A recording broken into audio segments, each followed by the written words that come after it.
क्या हाल है आप सब दोस्तों का। उम्मीद है आप सब ठीक होंगे। चलो तो आज की कहानी शुरू करते हैं। मेरा नाम रद्दा है। मैं एक गरीब घराने में पैदा हुई। मेरे अब्बू बीमार रहते हैं। उम्मा किसी के घर में काम करती हैं, जिससे हमारे घर का गुजर बुसर होता है। मेरी उम्र 16 साल हुई तो उम्मा एक दिन फिसल कर फर्श पर गिर गई, जिसकी वजह से उनका पाँव टूट गया। मुझे अपनी माँ की जगह पर काम करने जाना पड़ता था, क्योंकि घर में कोई और तो होता नहीं था जो काम कर सके।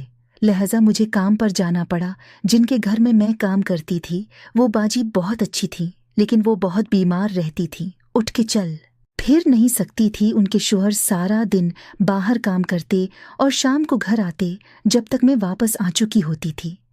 एक दिन शायद उनकी छुट्टी थी। पहले कभी मैंने उनको घर पर नहीं देखा था। वो मुझे अजीब सी नज़रों से देख रहे थे। मैं उठकर किचन में जाकर सफाई करने लगी तो वो पानी पीने के बहाने मेरे पीछे आ गए और जानबूझकर मुझसे टकरा गए और देखा ऐसे रहे थे जैसे सब कुछ अनजाने में हुआ हो।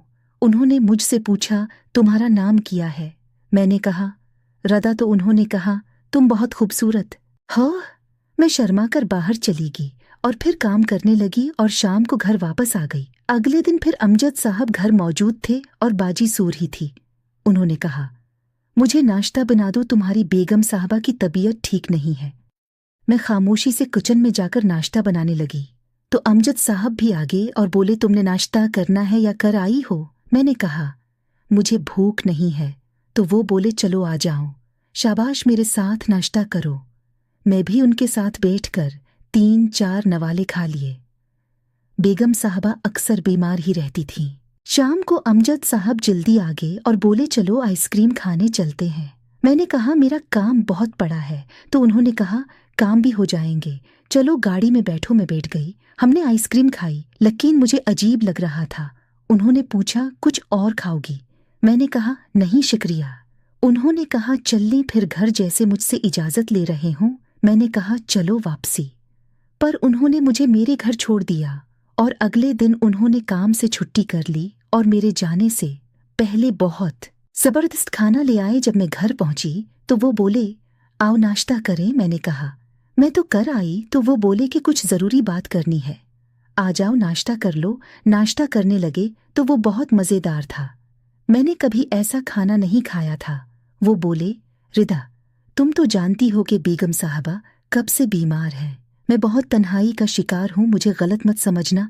मैं कैसे कहूँ कि तुमसे शादी करना चाहता हूँ? मैंने कहा, आप उम्मी से बात करें। तो उन्होंने कहा, वो तो मैं कर लूँगा, लेकिन आपकी रजामंदी भी तो ज़रूरी है।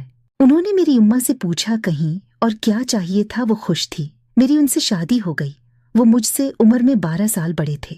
हमारी शादी की पहली रात वो आए और बोले कि मैं तुमसे तब से मोहब्बत करता हूँ जब से पहली बार देखा है। हम दोनों ने 2 निफल पड़े और फिर वो बेड पर आकर बैठ गए और मेरा हाथ पकड़कर एक अंगूठी मेरे हाथ में डालकर बोले, आप बहुत खूबसूरत हैं। तो मैंने कहा, आप भी। उसके बाद उसने कमरे का बल्ब बंद कर दिया। फिर वो मेरे पास आकर बेड पर सो गए। फिर कुछ दिन बाद अमजद की पहली बीवी फौत होगी। वो मेरा बहुत ख्याल रखते हैं। मैंने कभी सोचा भी नहीं था कि मेरा कोई ऐसा शौहर भी होगा। मैं बहुत अच्छे से अपने शौहर और उसके उम्मी और अबू का ख्याल रखती हूँ। हम अपनी ज़िंदगी में बहुत खुश हैं और हंसी खुशी ज़िंदगी गुजार रहे हैं। प्यारे दोस्तों, आपको आज की कहानी कैसी लगी? उम्मीद है कि ये कहानी आपको पसंद आई होगी। अगर पसंद आई है तो चैनल को सब्सक्राइब कर दें।